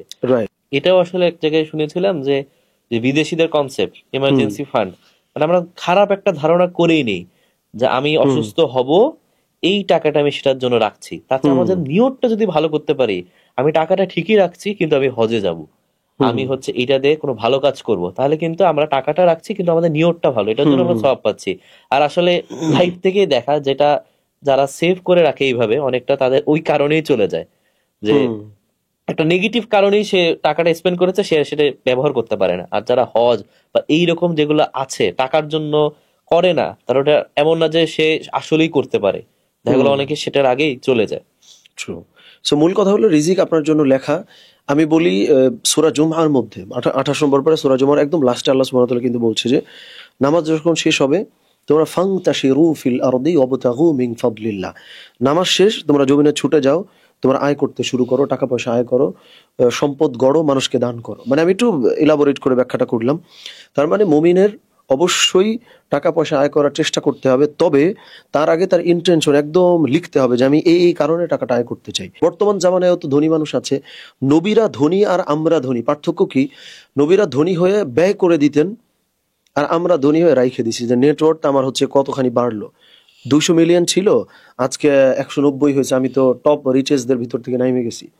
সো আমার মনে হয় যে, যেমন দেখেন রাসূল সাল্লাল্লাহু আলাইহি ওয়াসাল্লাম আমরা যেভাবে গ্লোরিফাই করি যে নবীজি হচ্ছে টাকা পয়সা ছিল না বা তিনি গরিবী হালতে জীবনযাপন করতেন। এখন ভাই আপনার কাছে ধরেন টাকা নাই, এই জন্য আপনি না খেয়ে আছেন। এখন আমার কাছে ধরেন টাকা আছে, এটা আমি কাউরে দিয়ে না খেয়ে আছি, দুইজনই তো না খেয়ে আছি, দুইজন কি এক? আপনার কাছে টাকা নাই সেই জন্য আপনি না খেয়ে আছেন, আমার কাছে টাকা ছিল আমি কাউরে দিছি সেই জন্য না খেয়ে আছি। তাহলে রাসূলুল্লাহ সাল্লাল্লাহু আলাইহি ওয়াসাল্লাম কিন্তু এই সেকেন্ড পজিশনে ছিলেন, যে ওনার কাছে খাবার আছে, কাউরে দিয়ে তারপরে উনি না খেয়ে আছেন। কিন্তু আমরা এই প্রথম দৃশ্যটা একদম কাট করে দিছি। আমরা বলি যে নবীজি না খেয়ে আছেন, পেটে পাথর বাঁধছেন, কিন্তু নবীজি তো ছিল কাউরে দিয়ে না খেয়ে আছে। আপনি ওই রকম গরিব হন যে আমার কাছে টাকা আছে, কাউরে দিয়ে তারপরে আপনি না খেয়ে আছেন। এই গরিব হওয়াটা হলো ভালো, কিন্তু নাই এই জন্য খেতে পারছেন না, এই দরিদ্র হওয়া ইসলাম আপনার হইতে বলে নাই তো। সো মেইন কথা, খরচের খাত রেডি, এরপরে যত পারেন আয় করেন, সমস্যা নেই। আসলে আমাদের কোথায় খরচ করবো এই নিয়তটা যদি আমরা ক্লিয়ার করতে পারি, আর একটা ভালো দিক কি ভাই, সব পেয়ে যাব না। আমাদের নিয়ত তো আমরা যদি ইন্টেনশন করতে পারি, যতক্ষণ এখানে তো আসলে কোনো বাধা নেই, স্বপ্ন দেখায় ইন্টেনশনে। আর আলহামদুলিল্লাহ আমাদের এই ফ্যাসিলিটিটা আছে মুসলিমদের, যে আমরা যাই নিয়ত করি না কেন সেটার জন্য আমরা একটা সওয়াব পাচ্ছি। ভাই এখন আরেকটা খুব ইম্পর্টেন্ট বিষয় নিয়ে আমি আপনার কাছে জানতে চাবো, যেটা নিয়ে আমি নিজেও অনেক ইন্টারেস্টেড। আমার পার্সোনাল ইউটিউবেও আমি এটা নিয়ে অনেকদিন ধরে ভিডিও বানাচ্ছি, পড়াশোনা করছি। আর যেটা মনে করি এটা খুবই ইম্পর্টেন্ট, কারণ স্পেশালি এখন এই এআই যখন চলে এসেছে, এত ডমিনেট করছে, আমরা খুব চিন্তা করি এটা যাবে ওটা যাবে, বাট এই কমিউনিকেশন স্কিল, মানুষদের সাথে কমিউনিকেট করব কিভাবে, এটা আসলে রোবট দ্বারা সম্ভব না, কারণ তার ইমোশনই নাই। কারণ যেটা আপনি ধরেন কষ্টে আছেন, আপনার রোবট এসে আপনাকে কনসোলেশন দিচ্ছে, আপনার কাছে কিন্তু এর কোনো ভ্যালু নাই, কারণ আপনি জানেন সে এটা ফিক্স ভাবে করছে, তার মুখস্থ বিদ্যা থেকে সে আপনাকে কনসোলেশন দিচ্ছে। কিন্তু আপনার মানুষ মানুষ যখন এসে বলবে, তখন আপনি জানেন হয়তো এই কষ্টটা সে নিজেও পেয়েছে অথবা তার আত্মীয় মধ্যে সে দেখেছে। এটা কিন্তু আরো বেটার। সিমিলার আপনার সফলতার জন্য আপনি ভালো রেজাল্ট করেছেন, আপনার রোবটকে বলছেন, রোবট দেখা গেলো ও ইয়েস খুব ভালো অ্যান্সার দিয়ে দিল, কিন্তু আপনার কাছে এটা ভ্যালুলেস। সো এই কমিউনিকেশন স্কিল এটা এতটা ইম্পর্টেন্ট, কিভাবে সুন্দর করে আমরা কথা বলতে পারি, কারণ আমাদের এখন সব জায়গায় এই স্কিলটা লাগেই, প্রত্যেক দিন লাগে, প্রত্যেক মুহূর্তে লাগে। আমরা কমিউনিকেশনটা কিভাবে ইমপ্রুভ করতে পারি? আচ্ছা, এটার জন্য সূরা ফাতিহা আমরা প্রতিদিন কিন্তু নামাজে পড়ি। সূরা ফাতিহার 3টা ভাগে ভাগ করেন। মানে আমরা কমিউনিকেশনের পার্সপেক্টিভে বলতে চাই যে আল্লাহ সুবহানাহু ওয়া তাআলা বললেন, আলহামদুলিল্লাহি রাব্বিল আলামিন আর রহমানির রহিম মালিকি ইয়াউমিদ্দিন। এই 3টা আয়াতে আল্লাহ সুবহানাহু ওয়া তাআলার প্রশংসা করা হয়েছে, যে আল্লাহ সুবহানাহু ওয়া তাআলার প্রতি আমরা কৃতজ্ঞ, যিনি বিচার দিনের মালিক, আল্লাহ সুবহানাহু ওয়া তাআলা রহিম রহমান, এই যে গুণাবলী বর্ণনা করলাম। তাহলে আপনি যখনই কোনো মানুষের সাথে কথা বলবেন, আপনার প্রথম স্টেপ হবে হলো তার ব্যাপারে প্রশংসা সূচক ইন্ট্রো দেয়া। লাইক আপনি বলতে পারেন যে অনেক দিন পরে হয়তো কারোর সাথে সাক্ষাৎ হয়েছে, যার সাথে আপনি দীর্ঘদিন ওয়েট করে আছেন দেখা করবেন, তার সাথে দেখা হওয়ার সাথে সাথে আপনি কিন্তু বলতে পারেন যে ভাই কতদিন আপনার সাথে দেখা করতে চাই, আলহামদুলিল্লাহ অনেক খুশি হইলাম দেখা হয়েছে। বা হচ্ছে ওই যে আপনার ওই কথাটা আপনি 2 বছর আগে যখন আপনার সাথে দেখা হয়েছিল, এটা ভাই আমার এতভাবে হেল্প করছে। সো এইভাবে করে আপনি তার সঙ্গে তার প্রশংসামূলক একটা সূচনা দিলেন। একদম কথা বলে আরে ভাই ফোন টোন দিলে ধরেন টরেন না, এগুলা না। এই যে কিন্তু আপনি নেগেটিভ ইন্ট্রো দিলেন। কি ইন্ট্রো? যে এই বেচারা হচ্ছে দায়িত্ব জ্ঞানহীন, ফোন দিলে ফোন ধরে না। তার মানে তার ব্যাপারে আপনি দোষ বর্ণনা করলেন, গুণ না। সো আপনি সূরা ফাতিহার প্রথম 3 আয়াত, মানে সূরা ফাতিহার মধ্যে কমিউনিকেশনের পুরো স্ট্রাকচারটা দেয়া। সুবহানাল্লাহ। এটা আমি ধরেন আমরা তো অনেকদিন ধরে এই জায়গাগুলো নিয়ে কাজ করছি। সো আমি পড়াশোনা করতে করতে আমার কাছে মনে হইলো যে সূরা ফাতিহার মধ্যে এইভাবে যদি সূরা ফাতিহা আমরা কেউ দেখি, তাহলে কমিউনিকেশন ঠিক হয়ে যায়। তাহলে প্রথম 3 আয়াতে কি? প্রশংসা। আল্লাহ সুবহানাহু ওয়া তাআলা শুরু করলেন প্রশংসা দিয়ে। তাহলে মানুষের সাথে কথা বললে আমরা প্রশংসা দিয়ে শুরু করলাম। এরপরে আল্লাহ সুবহানাহু ওয়া তাআলাকে আমরা বললাম যে ইয়্যাকা না'বুদু ওয়া ইয়্যাকা নাস্তাঈন। মাঝে গিয়ে আমরা ইয়্যাকা না'বুদু ওয়া ইয়্যাকা নাস্তাঈন বললাম যে হে আল্লাহ, আমি তোমার বান্দা, আমি হচ্ছে তোমারই ইবাদত করি, তোমার কাছেই সাহায্য চাই। এইখানে যেটা চলে আসে সেটা হলো আপনি যার সঙ্গে কথাবার্তা বলবেন তার সাথে আপনার কি রিলেশন আছে, সিমিলারিটিস খুঁজে বের করা, অথবা তার সঙ্গে আপনার কানেকশনটা বলা। কিভাবে দেখেন, আপনি কথার কথা গোপালগঞ্জের কারোর সঙ্গে দেখা হয়েছে, মানে আমার বাড়ি গোপালগঞ্জ, তো এই জন্য এটা চলে আসছে। এটা আমি জানি না মানুষ কিভাবে নেবে, যাই হোক। সো কথা হচ্ছে যে আমি গোপালগঞ্জ আমার বাড়ি, আপনার বাড়ি ধরেন ফরিদপুর, অথবা ধরেন আপনার বাড়ি হচ্ছে বরিশাল, গোপালগঞ্জের থেকে বেশ দূরে বরিশাল। এখন আপনার সাথে আমার যখন কথা হইলো, আপনি যদি এটা বলেন আচ্ছা ভাই আপনার বাড়ি গোপালগঞ্জ, আমি তো হচ্ছে আপনাদের এলাকা হয়ে বরিশাল যাই, এই যে দেখেন আমি কিন্তু একটু কানেক্টেড হইতেছি। তার মানে আমার সাথে আপনার যে রিলেশন, আমার সাথে আপনার যে সম্পর্ক, এইটা সেকেন্ড ফেজে যায় বলা। যেমনটা আল্লাহ সুবহানাহু ওয়া তাআলাকে আমরা ইয়্যাকা না'বুদু ওয়া ইয়্যাকা নাস্তাঈন বললাম, যে আল্লাহ তোমার ইবাদত করি, তোমার কাছে সাহায্য চাই। তার মানে হলো আমি তোমার বান্দা, তোমার ইবাদত আমি করি, তোমার কাছে সাহায্য। এই হলো তোমার আমার রিলেশন। তার মানে আপনি যার সাথেই কথা বলবেন, হইতে পারে যে তার জেলা টেলা কিছুতেই পরিচয় না, আপনি হয়তো বলতে পারেন যে ভাই আপনি যেই ক্যাটাগরিতে ভিডিও বানান, আমিও তো ওই ক্যাটাগরিতে ভিডিও বানাই, বা হচ্ছে আমি তো এই ধরনের বই টই পড়ি, আপনি যে ইউনিভার্সিটিতে পড়ছেন আমি ওখানে পড়েছি। সো এইটা আপনি আপনার মতো করে ফিগার আউট করবেন যে কোন একটা বিষয় আছে যেটার মধ্য দিয়ে তার সাথে আপনার একটা কানেকশন বা একটা রিলেশন বের করা যায়। এটা 2 নম্বর কাজ। 3 নম্বরে সূরা ফাতিহার শেষের দিকে আমরা কি বলি? আল্লাহ সুবহানাহু ওয়া তাআলাকে বলতেছি ইহদিনাস সিরাতাল মুস্তাকিম, যে আল্লাহ তোমার প্রশংসা আমি করেছি, তোমার সাথে রিলেশন বললাম, এবার আমার সঠিক পথ দাও। তার মানে লাস্ট ফেজে যায় আপনার কি ডিমান্ড আছে এটা আপনি প্রকাশ করবেন, যে ভাই আমি হচ্ছে অনেকদিন পরে আপনার সাথে দেখা হইলো, আমি খুবই খুশি, বা হচ্ছে আমার তো বাড়ি ওই প্রায় ওই একই জায়গায়, বা রিসেন্টলি আমি একটা প্রবলেম ফেস করতেছি, এইটা আমার একটু সলভ করে দেন তো। সো কমিউনিকেশনের ক্ষেত্রে এই 3টা ফেজ। সূরা ফাতিহা শুরু করা হলো প্রশংসা দিয়ে, আপনি কথা বললেও প্রশংসা দিয়ে শুরু করবেন। মাঝখানে ইয়াকা না'বুদু ওয়া ইয়াকা নাস্তাইন, আপনার রিলেশন বোঝানো হয়েছে। লাস্টে যায় ইহদিনাস সিরাতাল মুস্তাকিম, যে আমাকে হচ্ছে সঠিক পথ দাও, যে ভাই আমারে হচ্ছে সলিউশনটা দেন। সো ডিমান্ডটা আমরা 3 নম্বরে বলবো। 1 নম্বরে প্রশংসা, মাঝখানে কানেকশন। আমরা উল্টায় ফেলি, যাই বলি ভাই কোনোভাবে পারতেছি না, আমার এটা সলভ করে দেন। মানে আপনি হচ্ছে উল্টায় ফেললেন, তাহলে তো খুব স্বাভাবিক যে আপনার কমিউনিকেশন ইফেক্টিভ হবে না। এটা খুবই গুরুত্বপূর্ণ একটা ফিল্টার, যে আমরা অনেক কিছু করি হয়তো সওয়াবের আশায়, কিন্তু কথা কি মানুষ সওয়াবের আশায় বলে? কিন্তু আপনি যখনই সওয়াবের আশায় কথা বলবেন, আপনার কথার ভিতর থেকে অনেক কিছু চলে যাবে, নেগেটিভ কোনো ওয়ার্ডস থাকবে না, কারণ এটা বললে তো গুনাহ হবে। কাউরে ছোট করা থাকবে না, তাইলে নিন্দা করলে তো আল্লাহ সুবহানাহু ওয়া তাআলা গুনাহ দেবেন। সো এইভাবে করে রাসূল সাল্লাল্লাহু আলাইহি ওয়াসাল্লাম যেহেতু সওয়াবের নিয়তে কথা বলতেন, আমরা কথা বলবো সওয়াবের নিয়তে, তাহলে আমি নিজেই জানবো কিভাবে কথা বললে সওয়াব হবে, আর যেইভাবে কথা বললে সওয়াব হবে ওইভাবে কথা বললে মানুষ আপনার প্রতি খুশিও হবে। সো এইটা একটা করা। এবং হচ্ছে রাসূল সাল্লাল্লাহু আলাইহি ওয়াসাল্লামের যে কথাবার্তা, এটা ছিল জামিউন ওয়া মানিউন। এমনি নরমালি বলা হয় জামি মানে, জামিউন মানে হলো যা কিছু দরকার তা কিছু থাকবে, মানিউন মানে হলো যা কিছু দরকার নাই তা কিছু চলে যাবে। তার মানে কথা হইতে হবে ফ্যাটলেস, মানে থাকে না চর্বি যুক্ত মানুষ আমরা বলি ফ্যাটওয়ালা। সো কথাও আছে অনেকের, আপনি কি যে বলবে বোঝাই যায় না। সো এই ক্ষেত্রে কথা যদি খুব ফ্যাটলেস হয়, খুব স্লিম হয়, কথার মধ্যে যদি সূচনাটা খুব প্রশংসনীয় হয়, মাঝখানে যদি রিলেশনটা বলা হয়, থার্ড ফেজে যায় যদি আপনি ডিমান্ডটা বলেন যে ভাই এটা দরকার, তাইলে আসলে এটা আমার মনে হয় সব ক্ষেত্রেই প্রযোজ্য। এইটা করলে কমিউনিকেশনে আশা করা যায় ভালো করা যাবে ইনশাআল্লাহ। প্রশংসা করা আমাদের কারোর সাথে দেখা হলে, তারপরে হচ্ছে কমন লিঙ্ক বের করতে হবে, রাইট, তারপরে মানে তার সাথে রিলেশনটা রিলেশনটা কোথায়, এন্ড দেন ফাইনালি আমাদের কিছু থাকলে আমরা সেই বিষয়ে কথা বলতে পারি। তো ভাই এখন আমরা প্রত্যেকদিন তো রিসোর্সের অভাব নেই, আমরা অনেক কিছু জানছি। আজকেও যারা পডকাস্টটা দেখলো তারা অনেক কিছু জানতে পারলো। এগুলো আমরা আসলে লাইফে অ্যাপ্লাই করব কিভাবে? কারণ আমরা অনেক কিছুই জানি, কিন্তু আচ্ছা আমরা জানি যে আরেকজনের সাথে দেখা হলে আমি হাসি মুখে কথা বলবো, কিন্তু এটা আমার আর মনে থাকছে না।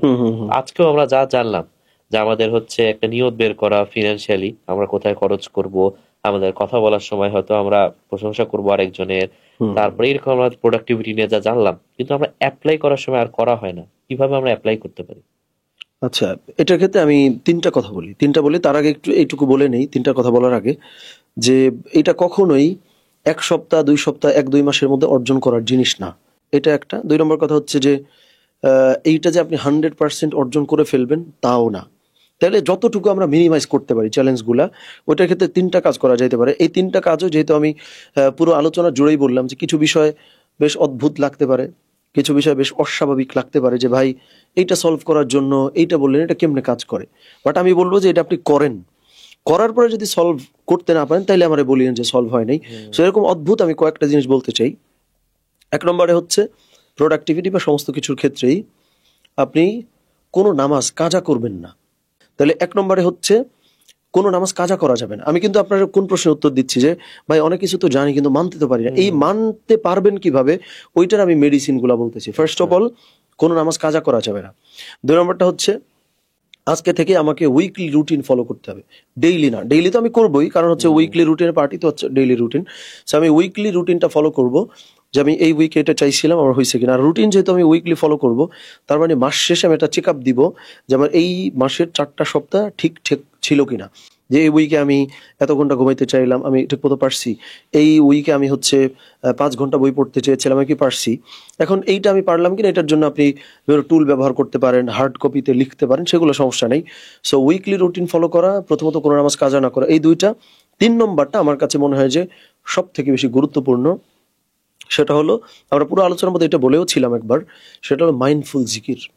সো এই আর কি, আমার মনে হয় যে নামাজ কাজা হবে না, উইকলি রুটিন, রেগুলার জিকির, এটা করলে পুরো আলোচনা আমাদের যা হয়েছে ইনশাআল্লাহ মোটামুটি সম্ভব। এটা আমি লাস্ট একটা চ্যালেঞ্জ দিয়ে যাই, সেটা হলো যে এটা আমরা রেগুলার করছি 1 সপ্তাহ, মানে এখন যারা দেখবো বা শুনবো, এটা করার পর থেকে আপনি 10 দিন এটা করেন, করার পরে প্রয়োজনে আমাদের কমেন্ট বক্সে এসে লিখে জানায়েন যে ভাই আপনার কাজ হয় না। আমি এটা দেখতে চাই, কারণ আমি তো দেখছি কাজ হয়, এই কারণে জাস্ট বলা। এখানে আসলে মানে জিকিরের ক্ষেত্রে, মানে জিকির মানে ওয়ার্ডটাই আমরা হয়তো অনেকে জানি না, না আল্লাহকে স্মরণ করা। তারপরে হচ্ছে আমরা যে কোনো সময় করতে পারি, জাস্ট আমরা চিন্তা করে করব। রাইট, এই চিন্তা করে আলহামদুলিল্লাহ বলছি, মানে সমস্ত প্রশংসা আল্লাহ। তারপরে আস্তে আস্তে শুধু মানে মাইন্ডফুল সব অ্যাক্টিভিটিতে যদি আমরা হতে পারি, এই যে আমি নামাজ পড়ছি, নামাজটাও একটা জিকির, আমি আল্লাহকে স্মরণ করছি। তো তারপর আমাদের সকাল সন্ধ্যায় আমরা আল্লাহকে স্মরণ করার আমাদের আলাদা আলাদা দোয়ার বইয়ে আছে বিভিন্ন জিকিরের কথা। তো তারপর আমাদের আয়াতুল কুরসি, আমরা যা করছি, আমি যা বলছি, আমি সূরা ইখলাস, ফালাক, নাস পড়ছি, বাট এখানে আসলে কি বলছি এটা যদি চিন্তা করি, জাস্ট বলেই গেলাম না, আর একটু ফোকাস করে যদি চিন্তা করতে পারি, আসলে ভাই আমার ডিসকাশনটা থেকে অনেক কিছু আমরা আউটপুট পেলাম। আমি যেটা আগে বলবো যারা শুনছে এখন থেকে, যে আসলে প্রোডাক্টিভিটির ক্ষেত্রে অনেকটা আসলে নিজের ক্ষেত্রেও চিন্তা করে দেখতে হয়। এটা এমন একটা বিষয় না আমি কারোর কাছে শুনলাম, অ্যাপ্লাই করে 100% হয়ে গেল। আমি হয়তো একটা গাইডলাইন পেলাম, বাট নিজের জন্য একটু পার্সোনালাইজড করে নিতে হয়। আপনার গুলা কিন্তু কোনো বইয়ে হয়তো নাই, আমার মতো অভিজ্ঞতা থেকে অভিজ্ঞতা থেকে। তো এটা নিজের ক্ষেত্রে অভিজ্ঞতা থেকে বলতে হবে, এটা কোনো চাপাই দেওয়ার বিষয় না। আর হচ্ছে আসলে আমরা যা শুনি অনেক সময় হচ্ছে অন্ধভাবে আমরা কেউ নিজেদের জীবনের সাথে রিলেট করি না, কিন্তু আসলে আমাদের যেটা বললেন যে নামাজ আমরা মিস করা যাবেই না। তারপরে হচ্ছে মাইন্ডফুল হওয়া, আসলে আমরা যে এমন কথা বলছি, আমি কি আসলে কমিউনিকেশনের বেসিক গুলো ফলো করেছি কিনা, এটা যদি একটু চিন্তা করা, সেগুলো করলেও আমরা কিন্তু অনেকটা ফ্রুটফুল আউটপুট পাবো ইনশাআল্লাহ। তো ভাই আজকে এই পডকাস্ট আমরা শেষ করছি, আর আমাদের পডকাস্টের শেষে একটা দোয়া পড়ি, তো সেটা শেষ করব সেটা বলি। আর অডিয়েন্স যারা শুনেছে তাদেরকে এটাই বলবো যে আসলে আমাদের মুসলিম হিসেবে উচিত আমরা যা করছি সেটা আমাদের নিয়ত ঠিক রাখা, আর আমরা যেটা ভুল করব সেটার জন্য আল্লাহর কাছে মাফ চাওয়া। তো সেজন্য আমরা সবসময় আমরা বেটার মুসলিম হওয়ার চেষ্টা করবো ইনশাআল্লাহ। সুবহানাকাল্লাহুম্মা ওয়া বিহামদিকা আশহাদু আল্লা ইলাহা ইল্লা আনতা আস্তাগফিরুকা ওয়া আতুবু ইলাইক। আসসালামু আলাইকুম ওয়া রাহমাতুল্লাহ।